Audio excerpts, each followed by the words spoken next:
내가 나 예배 드리는 게 너무 익숙해. 그런데 여러분 여기서 너무 편한, 서로 다 아는 우리 교인들이잖아요. 그러니까 너무 편하죠. 남이 모르는 교회 가면 막 눈치도 보이고 뭔가 낯서는데 너무 편하네. 그런데 익숙한 이 예배 속에 내가 새로운 감동의 예배를 드린다라고 하는 것은 어려운 일이에요. 기도 못하는 사람 어디 있어요? 기도하잖아요. 근데 이 기도를 두렵고 떨림으로 기도하는 건 어려운 일이에요. 이게 어려운 일인 거예요. 근데 여기 내가 이 정도, 그냥 이 자리에 와서 그냥 찬양 드리고 앉았다가 설교 듣고 가는 게 예배다라고 하는 것으로 만족하면 우리의 예배는 더 이상 깊이 나아가지 못해요. 데살로니가전서 4장 3절에서 8절까지 말씀, 혹시 성경으로 보실 분들은 신약성경 331쪽의 말씀입니다. 제가 3절로 8절까지 말씀 봉독해 올립니다. 하나님의 뜻은 이것이니 너희의 거룩함이라 곧 음란을 버리고 각각 거룩함과 존귀함으로 자기 안에 대할 줄을 알고 하나님을 모르는 이방인과 같이 세욕을 따르지 말고 이 일에 분수를 넘어서 형제를 해하지 말라. 이는 우리가 너희에게 미리 말하고 증언한 것 같이 이 모든 일에 주께서 신원하여 주심이라. 하나님이 우리를 부르심은 부정하게 하심이 아니요 거룩하게 하심이니 그러므로 저버리는 자는 사람을 저버림이 아니요 너희에게 그의 성령을 주신 하나님을 저버림이니라. 아멘. 오늘 이 말씀 가지고 성령을 주신 하나님의 뜻이라는 제목으로 함께 말씀을 나누길 원합니다. 우리가 세상을 살아가면서 하나님의 뜻을 찾죠. 어려운 일이 있고 또 힘든 일이 있고 혼란스러운 일이 있을 때 하나님의 뜻이 어디일까 기도도 하고 하나님을 찾죠. 그런데 우리가 하나님이 그때그때마다 응답해 주시고 하나님이 말씀해 주시면 얼마나 좋겠어요? 근데 그렇지 못하잖아요. 그러니까 하나님의 뜻이 어디에 있을까라는 생각을 많이 하게 돼요. 근데 하나님의 뜻을 모를 때 그러면 우리는 그냥 우리 뜻대로 해야 되나? 이렇게 질문해요. 근데 성경은 그렇게 말씀하지 않으세요. 오늘 하나님의 압축되고 집약된 하나님의 뜻이 무엇인가를 분명히 말씀하셨어요. 3절의 말씀에 보면 이렇게 말씀합니다. 하나님의 뜻은 이것이니 너희의 거룩함이라 이렇게 말씀하셨어요. 그러니까 하나님의 뜻을 잘 모르겠어요. 아무리 기도해도 내가 길은 여러 갈래인데 하나님의 뜻이 어디에 있을까라고 할 때 있죠. 어떤 분들은 그렇게 이야기해요. 그냥 기왕에 하나님의 뜻을 아무리 구해도 하나님의 뜻을 알 수 없기 때문에 그냥 내가 옳다고 하는 대로 해라. 하나님의 뜻이 아니면 나를 막아주실 거고 하나님의 뜻이 아니면 나를 망하게 할 거니까 하나님이 그때 막으면 하나님의 뜻이 이게 아니구나. 그래서 다른 것을 하면 그게 하나님의 뜻이 아니겠나? 이렇게 이야기하죠. 근데 그건 지혜롭지 못한 거예요. 오늘 말씀해 보면 하나님의 압축된 뜻은 거룩이다라고 말씀하세요. 우리가 하나님의 뜻을 잘 모르겠거든. 어느 것이 거룩의 길로 가는 건가? 어디로 가는 게 나를 거룩하게 하는 것인가? 거룩을 쫓으라는 거예요. 그러면 거기에 하나님의 뜻이 있어요. 하나님의 뜻이 모를 때 내 뜻으로 하지 아니하고 거룩함, 나에게 거룩함이 되고 그리고 나를 더욱 거룩하게 이끌 수 있는 그리고 나를 거룩의 길로 인도할 수 있는 바로 그 길로 가라는 거예요. 그게 하나님의 뜻이니까 압축된 하나님의 뜻이 있어요. 때로는 우리가 세상을 살아가면서 잘 하나님의 뜻을 모르니까 어려워할 때가 많잖아요. 그럴 때 하나님의 뜻을 우리가 거룩으로 보라. 레위기의 말씀에 보면 이렇게 말씀합니다. 레위기 우리가 11장 45절에 보면 이렇게 말씀합니다. 나는 너희의 하나님이 되려고 너희를 애굽 땅에서 인도하여 낸 여호와라. 내가 거룩하니 너희도 거룩할지어다. 이렇게 돼 있어요. 그런데 영어 성경이나 히브리 성경에 보면 없는 접속사가 하나 있어요. 그게 뭐냐면 우리가 이 한글 성경에는 없어요. 애굽 땅에서 인도하여 낸 여호와라. 그리고 영어 성경에 보면 그러므로 이게 있어요. 그러므로 이게 굉장히 중요한 접속사거든요. 그러므로 내가 거룩하니 너희도 거룩할지어다. 자, 애굽 땅에서 너희를 내가 건져냈다. 왜? 무엇 때문에? 내가 너희를 거룩하게 하려고. 이게 하나님이 애굽 땅에서 그들을 건져내신 이유예요. 그래서 접속사 그러므로가 들어가요. 애굽 땅에서 건져내신 이유, 우리를 주님께서 부르신 이유가 무엇이냐? 우리가 죄의 지배 아래서 살고 사단의 지배 아래 사는데 이 땅에 얼마나 죄의 유혹이 많아요. 미혹이 되게 많잖아요. 그런 가운데서 우리를 건져주신 이유가 무엇이냐? 우리를 부르신 이유가 무엇이냐? 그것은 내가 거룩하니 너희도 거룩하라. 이게 부르심의 이유예요. 그러니까 주님께서 우리를 세상 가운데서 죄의 지배 아래서 우리를 건져주신 이유가 무엇이냐면 내가 거룩하니 너희도 거룩하라. 이거예요. 그럼 거룩이 뭔데? 하나님께서 그렇게 거룩을 강조하실까? 내가 거룩하니 너희도 거룩하라. 내가 행복하니 너희도 행복해라. 하나님께서 내가 행복하니 너희도 행복해라.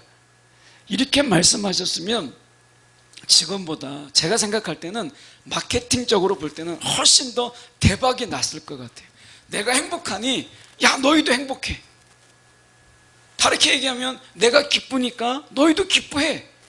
이렇게 하셨으면, 아니 세상적으로 보면 내가 부자이니까 너희도 부자가 되라 이렇게 얘기했으면 아마 훨씬 더 전도하기가 쉽지 않았을까. 사람들이 별로 관심이 없어요. 내가 거룩하니 너희도 거룩하라. 여러분 거룩에 관심이 있어요? 별로 관심이 없어요. 사람이 관심이 있는 부자가 되라. 얼마나 멋있어요. 내가 부자이니 너희도 부자가 되라. 이렇게 했으면 아마 전도가 훨씬 더 쉬웠을 거예요. 그렇지 않겠어요? 사람들 행복 얼마나 찾아요? 내가 행복하니까 너희도 행복해라. 이렇게 하셨으면 훨씬 더 좋잖아요. 그런데 행복이 아니라는 거예요. 돈이 아니라는 거예요. 부자가 아니라는 거예요. 거룩해라. 내가 거룩하니 너희도 거룩하라. 이렇게 말씀하셨어요. 그러면 하나님에게 있어서 행복보다, 부자가 되는 것보다, 잘 사는 것보다, 내가 건강한 것보다 거룩이 중요하다면 거룩을 우리가 생각해 봐야 되죠. 왜 거룩인가? 라고 하는 거예요. 이 거룩이라고 하는 것은 우리가 원래적인 의미에서 구별하다, 분리 또는 성별의 의미를 갖죠. 이 이스라엘 백성들이 애굽이라고 하는 것은 우상의 나라죠. 그래서 애굽에는 많은 신들이 있었어요. 애굽에 10가지 재앙이 있었죠. 모세를 통해서 하나님 10가지 재앙을 선포하시죠. 그 10가지 재앙들은 다 애굽에 있는 신들을 벌하시는 하나님의 심판이었습니다. 그러니까 대표적인 것만 10가지예요. 애굽에 10가지 신만 있었다라는 게 아니라 애굽의 대표적인 10가지의 신들을 하나님께서 벌하신 거죠. 그리고 그들을 애굽에서 건져냈어요. 제가 네팔에 간 이야기를 말씀드리자면 네팔 인구가 3천만에 우상이 3억이라는 거예요. 우상의 나라죠. 우상의 나라. 가는 곳마다 우상이에요. 정말 어떨 때는 머리가 아파요. 그들의 그 향과 썩는 냄새, 부패의 냄새 이런 것들이 정말 몸에 딱 왔을 때 막 역겹게 느껴질 정도로 우상의 나라예요. 애굽도 만만치 않아요.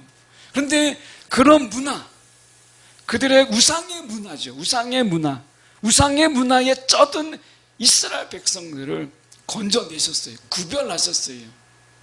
그리고 너희가 이 문화가 아닌 새로운 문화, 하나님의 문화, 하나님의 나라의 문화로 너희가 살아라. 이게 거룩이에요.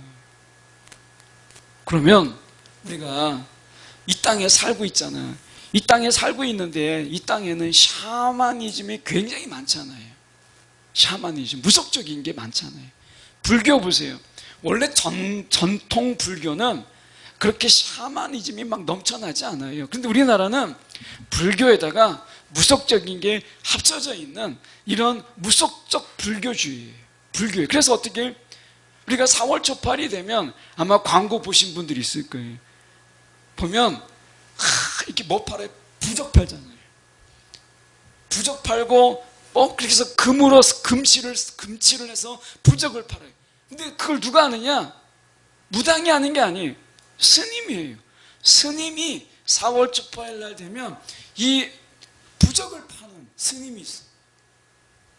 자기가 그 달마이의 그림을 그리고 거기다가 부처의 말을 막 써서 그걸 부적으로 팔잖아요. 이게 불교가 원래 그런 게 아니죠. 샤머니즘적인 게 포함되어 있어요.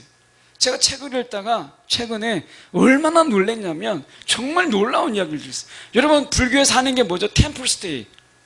불교 사원에 머무르면서 조용하게 묵상하면서 명상하면서 마음을 좀 잔잔하게 하는 이 템플 스테이라고 하는 것이 불교계에서 굉장히 히트를 쳤잖아요. 마치 문화상품인 것처럼. 근데 문제는 뭐냐면 거기에 기독교인들이 너무 많이 온다는 거예요. 기독교인들이 기도원에 안 가고 그 템플 스테이를 간대요.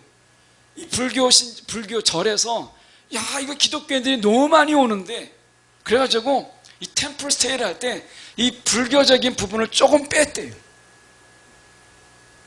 너무 많은 기독교 신자들이 오니까 불교 색채가 너무 진하면 안 오니까 기독교인들이 부담 없게 올 수 있도록 불교적인 요소를 좀 빼서 템플 스테이를 한다는 거예요. 지금은 기도원에 가면 텅텅 비어 있어요. 예. 제가 가는 이 기도원도 거기에는 목사님들이 무료예요. 근데 거기에 가면 어쩌다가 한 명 아니면 저 혼자 있어요.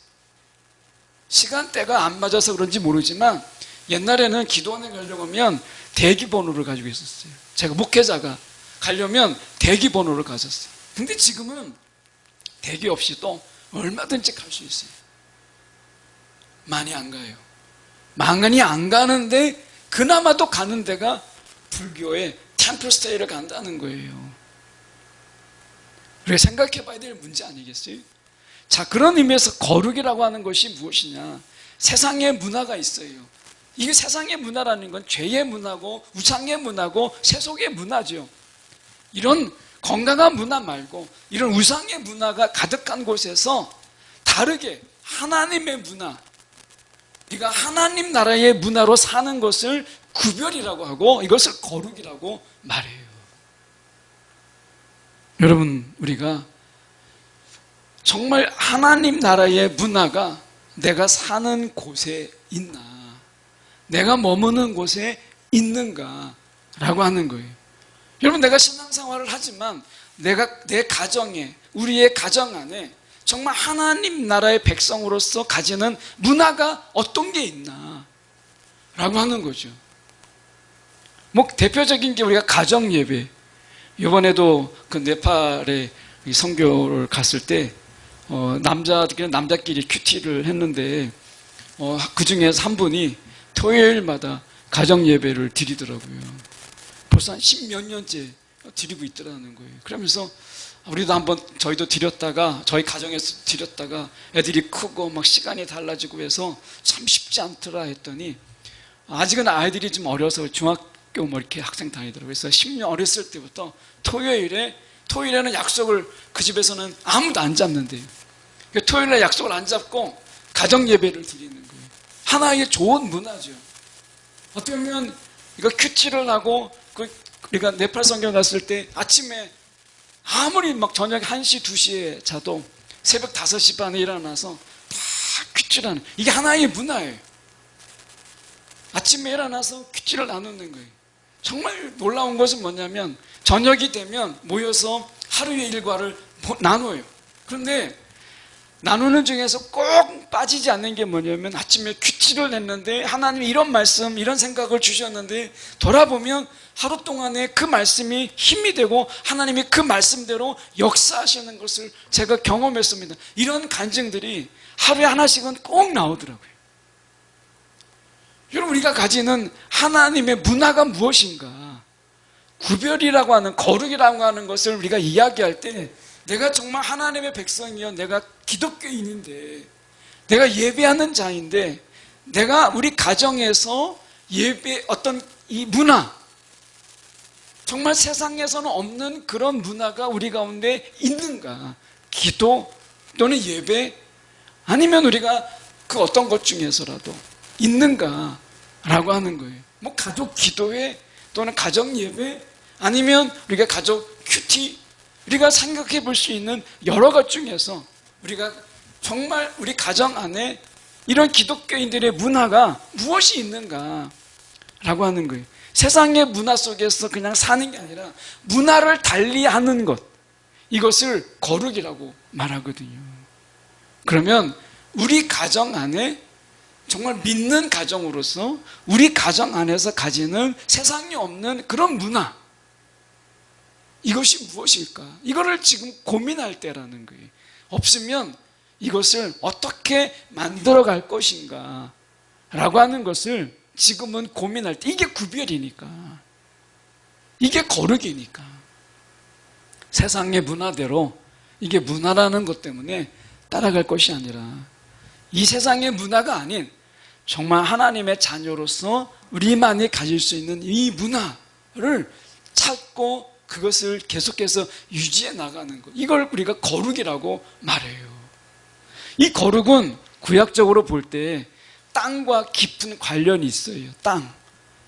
이 거룩과 땅이 왜 관계가 있나? 에덴 동산을 보세요. 에덴 동산에서 이거 아담에게 이렇게 얘기해요. 아담을 지으시고 너 이 땅을 너가 다스려라. 다스려라 얘기하죠. 아담에게 맡깁니다.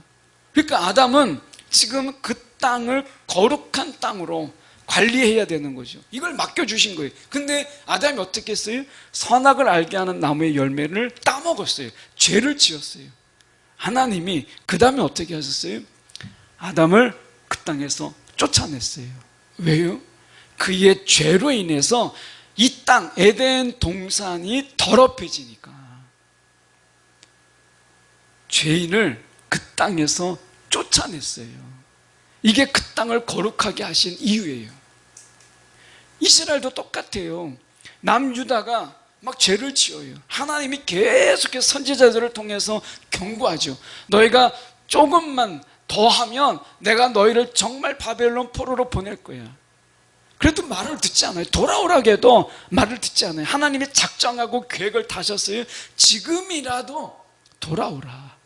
지금이라도 돌아오라. 안 돌아오잖아요. 그래서 하나님이 말씀하시죠. 너희가 바벨론 포로 70년 동안 보내는 동안에 내가 이 땅을 정결케 하리라. 하도 죄를 지으니까 그 죄악으로 인해서 땅이 더럽혀지니까 하나님의 약속의 땅, 그 땅을 정결케 하기 위해서 그 죄인들을 바벨론 포로로 보낸 것, 이게 바벨론 유수예요. 죄인들이 그 땅을 디딜 때 그 땅은 더럽혀지는 거예요. 그래서 그 땅을 정결하게 하시는 하나님의 방법이 그들을 옮기는 거죠. 에덴 동산에서 아담을 쫓아내신 것처럼 이스라엘 백성들을 바벨론 포로로 쫓아내시는 거예요. 왜? 죄악으로 인해서 그 땅이 더럽혀지니까. 우리도 마찬가지예요.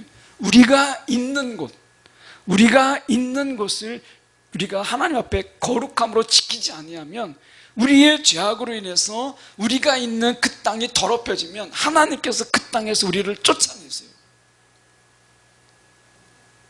하나님이 원하시는 것은 거룩이라는 거예요. 그래서 하나님이 우리 가운데 머물게 하시고 거하게 하시고 그리고 우리가 살게 하는 우리의 삶의 자리에 그 땅을 거룩하게, 나에게 맡겨주신 이 땅, 내가 살고 있는 그 땅만큼이라도 내가 거룩하게 지켜내는 것, 아담에게 말씀하신 것이 우리에게도 말씀하신 그대로인 거예요. 내가 사는 내 집, 여기만큼은 내가 죄악으로 물들지 않도록 내가 이 땅을 내가 거룩하게 지키는 것, 이게 우리의 사명인 거예요. 여러분, 그런 의미에서 우리가 보면, 우리가 거룩이라고 하는 것이 무엇이냐, 뭔가 섞이고 혼란스럽고 그리고 그 속에서 막 혼합되어져 있는 것, 이게 아니라 하나님만 우리가 바라보는 것인데 우리가 혼란스럽고 더럽혀지는 것이 아니다. 거룩은 순수한 거고 순결한 것이라는 거예요. 출애굽기 19장 6절의 말씀에 보면 이렇게 말씀합니다. 내가 내게 대하여 제사장 나라가 되며 거룩한 백성이 되리라. 거룩한 백성이 되리라. 자, 구약에 이렇게 말씀하셨죠. 그런데 베드로전서를 통해서 이렇게 말씀하셨어요. 베드로전서 2장 9절에 보면 이렇게 말씀합니다. 또 거룩한 나라이며 하나님께서 홀로 다스리시는 나라의 백성이다. 이렇게 말씀. 거룩한 백성, 하나님의 다스림을 받는 백성이다 라고 말씀하세요. 우리는, 저와 여러분은 다 거룩한 백성이죠. 근데 오늘 본문에서 이 거룩함을 이야기할 때 세 가지로 이야기하면서 이러한 것들은 거룩이 아니야 라고 말씀하세요. 근데 그게 약간 본문에서 생뚱맞아요. 자, 3절에 가서 보시면, 자, 거룩함이라 라고 말하면서 첫 번째 음란을 버리고 이렇게 돼 있어요. 거룩을 이야기하는데 갑자기 음란을 이야기가 나와요. 음란을 버리고 4절에 보면 이렇게 얘기합니다. 각각 거룩함과 존귀함으로 자기 아내 대할 줄을 알고. 아내를 대하는 것과 거룩과 무슨 관계가 있을까? 갑자기 거룩을 이야기하다가 아내를 거룩함으로 그리고 존귀함으로 자기 아내를 대하라. 이렇게 이야기해요. 그러니까 거룩함을 이야기하다가 갑자기 아내를 대하는 태도에 대해서 말씀하세요. 더 나아가서 6절에 보면 이렇게 말씀합니다. 이 일에 분수를 넘어서 형제를 해하지 말라. 분수를 넘어서 형제를 해하지 말라. 이렇게 얘기해요. 거룩과는 상관이 없는 음란을 이야기하고 아내를 대하는 태도를 이야기하고 형제, 이웃 형제를 해하지 말라. 갑자기 이렇게 말씀하세요. 세 가지 공통점이 하나 있어서 그래요. 그게 뭐냐? 충동이라는 거예요.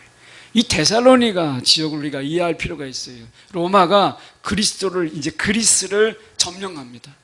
근데 그리스가 땅덩어리가 너무 넓은 거예요. 그래서 하나는 마게도냐로, 하나는 아가야로 도시를 나눠요. 그리스를 나눠서 마게도냐와 아가야를 나눕니다. 그리고 마게도냐의 가장 중심적인 도시가 데살로니가고, 우리가 이 아가야의 중심적인 도시는 잘 알지만 고린도.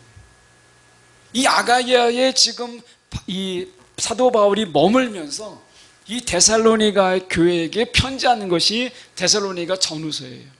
근데 이 데살로니가에는 어떤 문제가 있었냐? 많은 우상들이 있었어요. 이 우상들이 얼마나 많았느냐면, 우리가 먼저 그리스 신화 우리가 책으로 보잖아요. 근데 당시 이 데살로니가 지역에는 그리스 신화에 나와 있는 신들을 진짜로 섬겼어요. 그래서 우리가 많이 아는 제우스, 디오니소스, 헤라, 아폴로, 이런 신들을 그들은 실제로 신전까지 만들면서 섬겼어요. 우리가 그리스 신화로 접하는 그 신들을 이들은 섬겼어요. 우상으로. 그것만이 아니에요. 애굽의 신도 섬겼어요. 애굽의 신 세라피스, 이시스, 오리시스, 이런 신들을 섬겼어요.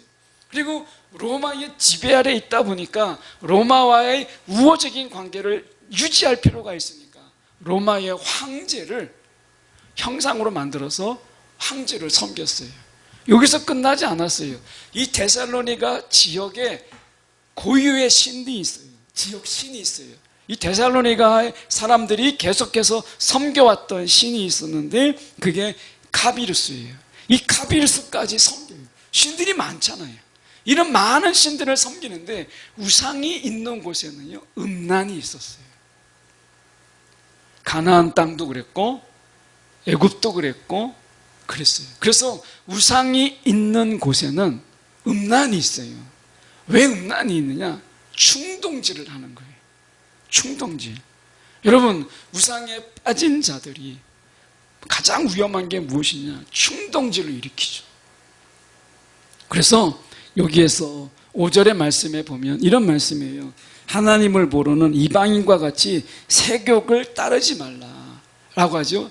우상이 있는 곳에는 두 가지가 있는데, 하나는 음란이 있고요, 세욕이, 충동이 있고, 그 속에서 이 어떻게 음란을 충동질하는 충동이 있어요. 그래서 우리가 말씀에 4절의 말씀에 보면 이 뜻은 배경은 이런 거예요. 당시에 아내들을 어떻게 대했느냐? 성적인 욕구를 해결하는 도구로 봤어요.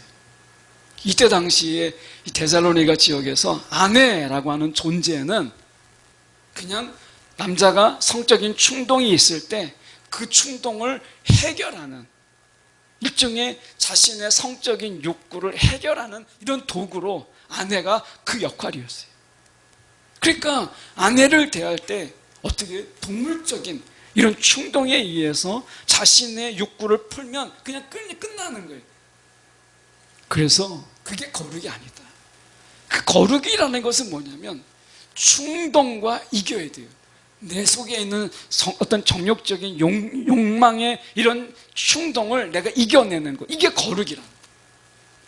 그래서 말씀해 보면 음란, 갑자기 성적인 막 욕구가 일어나잖아요. 이 충동적인 거죠. 그리고 보면 자기 아내를 대할 때 존귀함으로 대하고 거룩함으로 대하는 게 아니라 정말 사랑하고 귀하게 여기는 게 아니라 내 성적인 욕구가 있을 때만 아내를 찾는 이러한 부분 속에서 아내는 그때 당시에 그것이었기 때문에 이것은 거룩이 아니다 라고 하는 거예요. 이 충동이 너무 크니까 아내로 만족하지 않고 6절의 말씀처럼 이웃 형제의 아내를 범하는 충동까지 이어지는 것을 말하는 거예요. 이게 당시에 데살로니가 지역에 있는 거룩하지 못한 모습이었다는 거예요. 여러분, 여기서 이야기하는 것은 음란에 대한 성적인 충동을 이야기하지만 오늘 이 부분에서 이야기하는 것은 우리가 충동적인 구매, 어떤 일이 있을 때 막 충동적인 구매를 해요. 꼭 필요한 것도 아닌데 갑자기 충동이 생겨요. 막 충동적인 구매, 이런 걸 하는 거예요. 충동적으로 뭔가 결정하고 충동적으로 뭔가를 행하는 거예요. 이건 거룩이 아니다 라고 하는 거예요. 여러분, 우리가 거룩한 측면에서 볼 때 우리가 선교한국, 제가 목회자가 되고 하나님의 부르심이 있기 전에 선교한국을 한번 참석한 적이 있어요. 성서한국과 선교한국이 2년마다 이게 교대로 일어나잖아요. 이제 개최하잖아요. 근데 선교한국에 갔을 때 어마어마하게 왔어요. 지금은 10,000명만 넘어도 와 많다 이렇게 얘기하는데 30,000명이 왔어요. 그때는 정말 많은 거예요. 지금은 10,000명 모으기가 어려워요. 10,000명만 와도 제가 최근에 기독신문 보니까 10,000명이 왔는데도 와 많이 왔다고 하는데요. 옛날에는요 30,000명 막 이렇게 넘게 왔습니다. 그 30,000명이 있는 중에 선교한국 할 때 막 이제 마지막에 작정의 시간이 있어요. 결단의 시간. 그래가지고 선교사로 나가실 분 손 들어보세요. 막 다 자리에 일어나 보세요. 10,000명이 막 3만 명 중에서 10,000명이 다 일어난 거예요. 10,000명이 다 선교사로 나갔을까요? 아니죠. 1,000명이 나갔어요. 10,000명 중에 10분의 1, 1,000명이 선교사로 나갔어요. 나머지 9,000명은 그때 막 갑자기 충동적인 막 감동에 의해서 막 한 거예요. 사사기에 보세요. 여러분, 사사기 중에 사사들이 그 충동적으로 삼손, 정말 성적인 욕구에 충동적인 거에 의해서 하나님이 맡겨진 나시린의 사명을 감당하지 못하죠.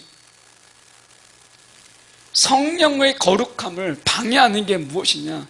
우리의 충동이라는 거예요. 그래서 충동적으로 뭔가를 하고 충동적으로 결정하고 하는 일들을 특히 우리 속에서 욕구적인 이런 충동에 의해서 뭔가를 하는 것은 거룩이 아니다 라고 하는 것을 말씀하는 거예요. 여러분, 우리가 하나님의 뜻을 따르는 데 있어서 거룩이라고 하는 것은 충동에 의해서 되어지는 게 아니에요. 자, 말씀에 우리가 보면 이렇게 말씀하잖아요. 7절의 말씀에 보면 하나님이 우리를 부르심은 부정하게 하심이 아니요 거룩하게 하심이니 라고 얘기해요. 그럼 부정한 게 뭐고 거룩한 게 무엇이냐 라고 얘기했을 때 여기서 부정하다라고 하는 것은 우리의 이런 충동질로 일어나는, 충동으로 인해서 행해지는 일들인 거예요.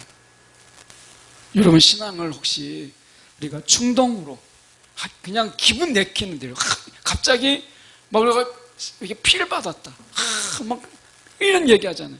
이게 충동으로 우리가 되어지는 게 아니라 성령은요, 우리 가운데 성령의 감동 그리고 성령의 이끄심 속에서 일하시지, 막 우리가 사단처럼 우리의 마음에 충동질을 막 일으켜서 이렇게 하지 않아요.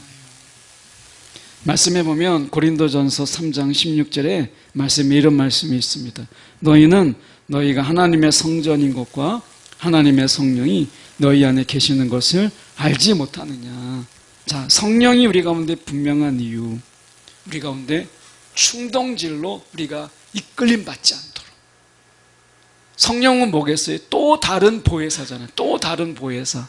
예수께서 이제 이 땅에 보혜사로 오셨죠. 예수님께서 보혜사로 오시고 내가 어떻게 하면 영생을 얻으리까 막 쫓아오잖아요. 예수님을 쫓아올 때 그의 충동으로 결정하지 않도록 너희의 재산을 다 팔아서 나를 따르라.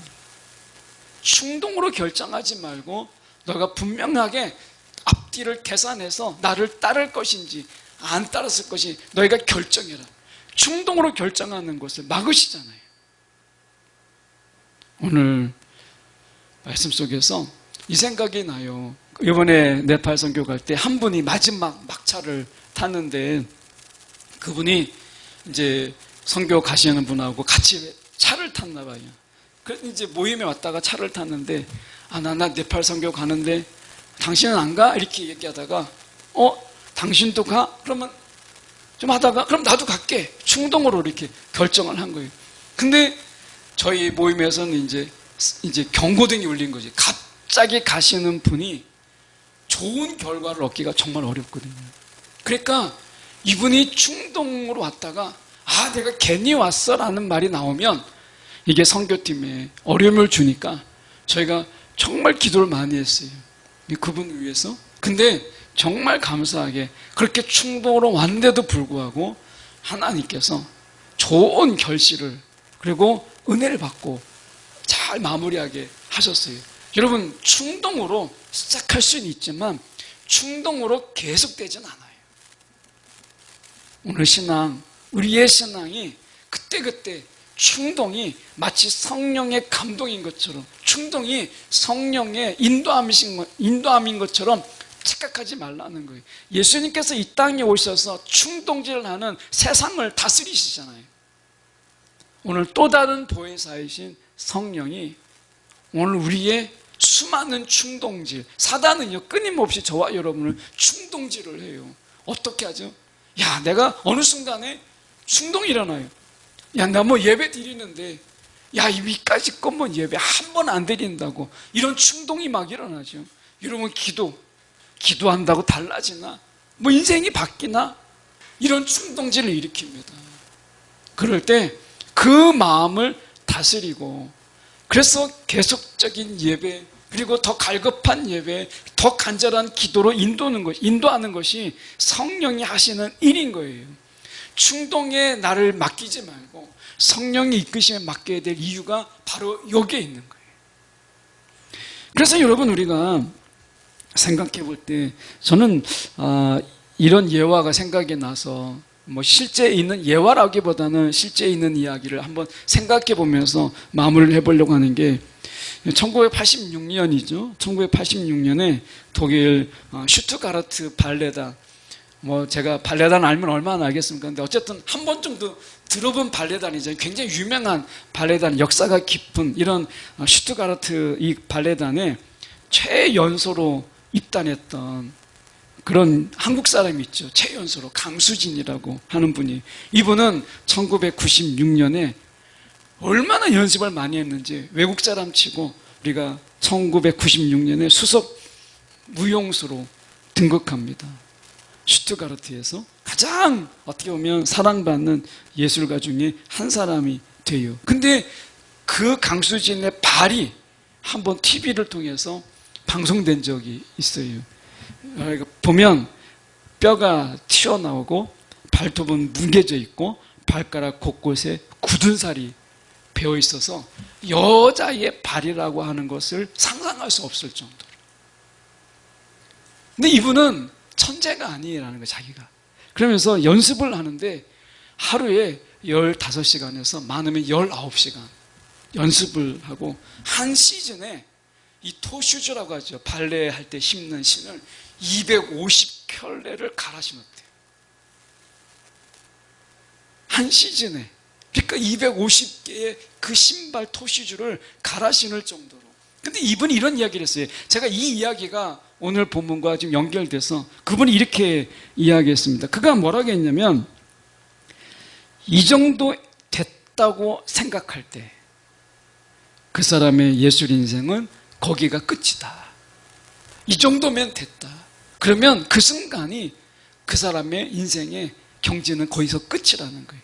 이분이요, 어느 정도였냐면, 이 로잔, 동양인 최초로 이 로잔 국제 발레 콩쿠르에서 1등을 했어요.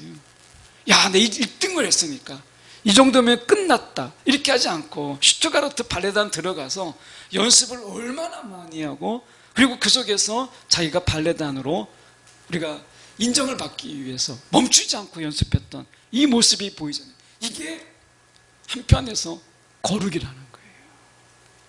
거룩. 내가 주님을 더 가까이 하고 내가 주님과의 더 친밀함을, 그리고 우리가 예배를 드리잖아요. 우리가 처음에 기도할 때, 예배를 드릴 때 늘 예배, 우리가 처음 드리는 거 아니잖아요. 예배 드리는 거. 아마 예배에 어려움이 있는 분이 있을까요? 없어요. 예배 익숙해졌어요. 그런데 익숙한 이 예배를 설렘의 예배로 바꾸기 위해서는 거저되지 않아요. 이게 문제인 거예요. 그러니까 예배를 드려봤지. 우리가 지금 앉아 계신 분들이 몇십 년 동안 예배를 드려보잖아요. 근데 이 예배를 드릴 때 이 예배가 너무 익숙한 거예요. 근데 이 예배를 새로운 감격으로 예배를 드린다라고 하는 것은 어려운 거예요. 우리는 어쩌면 예배 드리는 게 너무 쉬운 거예요. 제가 미사를 참석했는데 너무 어렵더라고요. 뭐 애워야 되는 것도 많고, 뭐 일어서라 앉아라, 미사를 드리는 결혼식에 정말 안 가면 안 되는 그런 지인의 결혼식에 참석을 했는데, 다 무릎에 쥐가 나는 줄 알았어요. 앉았다가 또 일어서라고, 또 일어서, 앉을만 하면 또 뭐 일어서라고 그러고, 그래가지고 이게 경황이 없어요. 도대체 이게 뭐 하는 건가 싶은데 너무 당황스럽더라고요. 그런데 우리 예배가 너무 편안한 거예요. 근데 그게 문제인 거예요. 내가 나 예배 드리는 게 너무 익숙해요. 그런데 여러분, 여기서 너무 편한, 서로 다 아는 우리 교인들이잖아요. 그러니까 너무 편하죠. 남이 모르는 교회 가면 막 눈치도 보이고 뭔가 낯서는데 너무 편하네. 그런데 익숙한 이 예배 속에 내가 새로운 감동의 예배를 드린다라고 하는 것은 어려운 일이에요. 기도 못하는 사람 어디 있어요? 기도하잖아요. 근데 이 기도를 두렵고 떨림으로 기도하는 건 어려운 일이에요. 이게 어려운 일인 거예요. 근데 내가 이 정도, 그냥 이 자리에 와서 그냥 찬양 드리고 앉았다가 설교 듣고 가는 게 예배다라고 하는 것으로 만족하면 우리의 예배는 더 이상 깊이 나아가지 못해요. 하나님을 깊이 경험하지 못해요. 이 정도 예배가 나의 영적 수준으로 정체되는 거예요. 우리가 그걸 원치 않잖아요. 우리가 그걸 원치 않잖아요. 그러니까 이 예배가, 익숙한 예배가 낯선 예배가 되도록 하려면 우리가 거룩을 향한 사모함이 있어야 된다는 거예요. 거룩에 대한 사모함. 이게 없이는 이 익숙한 예배가 우리 가운데 낯선 예배, 기대의 예배, 설렘의 예배가 되지 않아요. 환경을 바꾼다고 해서 여기에다가 막 더 화려하게 치장을 해요. 처음에 한두 번은 인테리어가 바뀌었네, 우리가 좀 뭔가 이 예배 분위기가 바뀌었네 라고 해서 달라질 수 있죠. 근데 그 이내 곧 익숙해져요. 익숙해져요. 제 친구가 큰 교회에서 사역하는 친구가 있는데 갔는데 처음에는 그 큰 사이즈 때문에 막 예배 드리는데 새롭더라는 거예요. 근데 몇 번 드리고 나니까 다시 매너리즘에 빠져요. 익숙한 거예요. 예배가 또 지루해지는 거예요. 여러분, 지루한 예배, 아무런 기대가 없는 예배, 그리고 늘 드리는 익숙한 예배 속에서 내가 새로운 기대를 하고 설렘이 있고 내가 그 속에서 내가 하나님을 만나리라 하는 이런 예배로 나아가기 위해서는 거룩이 필요한 거예요. 거룩. 이것이 없이는 우리 가운데 그냥 또 지난주, 지지난주와 드렸던 예배와 별 차이가 없는 예배를 드리다가 가는 거예요. 우리가 그걸 원치 않잖아요. 이 강소진이라는 분이 이야기한 게 다시 보면 이 정도면 됐다. 여러분, 예배가, 내가 드리는 예배가 이 정도면 됐다라고 만족하는 순간 영적으로 정체가 돼요. 근데 영적으로요, 정체는요, 퇴보예요. 영적으로. 왜? 사단은요, 우는 사자와 같이 더 극렬하게, 더 잔인하게 우리를 위협해요. 그런데 내가 더 하나님 앞에서 영적으로 무장이 되지 않는 정체는 곧 사단의 먹이가 되는 거예요.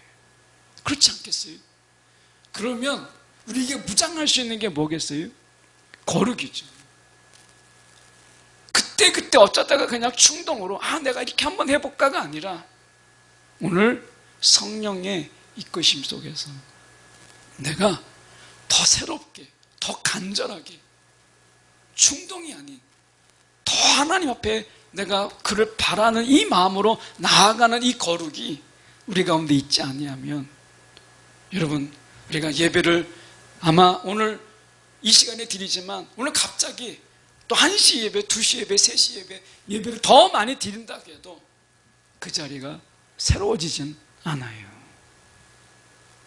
여러분, 오늘 우리가 정말 거룩한 충동, 내가 이렇게 예배 드리면 안 되겠다. 성령이 저를 통해서, 저도 마찬가지고 여러분에게 지금 충동질을 하잖아요. 사단이 충동질을 하는 게 아니라 내가 이렇게 예배해서는 안 되겠다. 내가 하나님 앞에 정말 예배 올 때마다 처음에 내가 예배 자리에 왔을 때 어땠어요? 막 하나님이 오늘 어떤 말씀을 주실까? 하나님이 나를 어떻게 만져주실까? 막 이런 소망과 기대가 있었는데 어느덧 순간에 기대도 없고 소망도 없고 그냥 하나님 따로 나 따로, 그냥 이 땅 하나님과의 어떤 인카운터가 없는, 만남이 없는, 하나님과 나의 터치가 있어야 되는데 아무것도 없이 하나님은 여기에 있고 여러분은 저기에 있으니까 하나님은 저기 계시네 하고 돌아가는 예배는 아무런 변화가 없어요. 성경에서도 보면 예수님을 보았던 사람들이 예수님을 직접적으로 소리 질러가면서 정말 예수님을 부르짖고 예수님을 만나고 예수님을 만지고 했던 사람이 어떤 변화가 있지, 예수님 저기 지나가네 하는 사람들에게는 어떤 변화도 없어요. 혹시 우리가 하나님을 멀찍이 예배라고 생각할 때 하나님 하고서 이렇게 멀찍이 해서 보다 가는 예배라면 그건 거룩은 아니다 라고 하는 거예요. 그건 거룩은 아니다 라고 하는 거죠. 오늘 하나님이 우리 가운데 원하시는 것은 거룩이에요. 거룩을 어떻게 표현하느냐? 고린도전서 3장 16절에 거룩의 아주 이 칼날을 정확하게 보여주는 게 있어요. 너희는 너희가 하나님의 성전인 것과 하나님의 성령이 너희 안에 계시는 것을 알지 못하느냐. 이게 거룩이라는 거예요. 성령이 내 안에 계세요. 그러면 내 안에 있다는 게 뭐겠어요? 그냥 한 자리 차지하고 있는 내 몸의 장기처럼 그냥 하나에 늘 있는, 의식하지 않잖아요. 내 속에 맹장이 있고, 저는 맹장을 떼어서 없지만 내 속에 이제 뭐 간이 있고 뭐가 있어요. 근데 평상시에 그 의식하지 못하고 살거든요. 어디가 아파야 간이 어디가 아프다 하는 거죠. 성령이 내 안에 있는데 내 몸의 장기처럼 있는 거라면 아무런 우리 가운데 그분의 영향을 받지 않죠. 내 안에 있다라는 것은 내가 가장 지근 거리에서 만날 수 있도록 허락하신 거 아니겠어요? 오늘 주님과의 더 가까이 나아가는 이러한 간절함과 사모함이 거룩이라는 거예요. 거룩. 내가 거룩하니 너희도 거룩하라. 하나님의 거룩이 뭐겠어요? 이스라엘과 저 어떻게 하면 더 가까이 할 수 있을까? 성막을 짓고 성전을 짓고 그들을 백성을 삼고 그들을 신부라고 이야기할 정도로, 그게 거룩이거든요. 거룩은 하나님께 나아가는 힘이에요. 오늘 저희가 거룩으로 살아가는 저와 여러분이 되기를 간절히 소망합니다.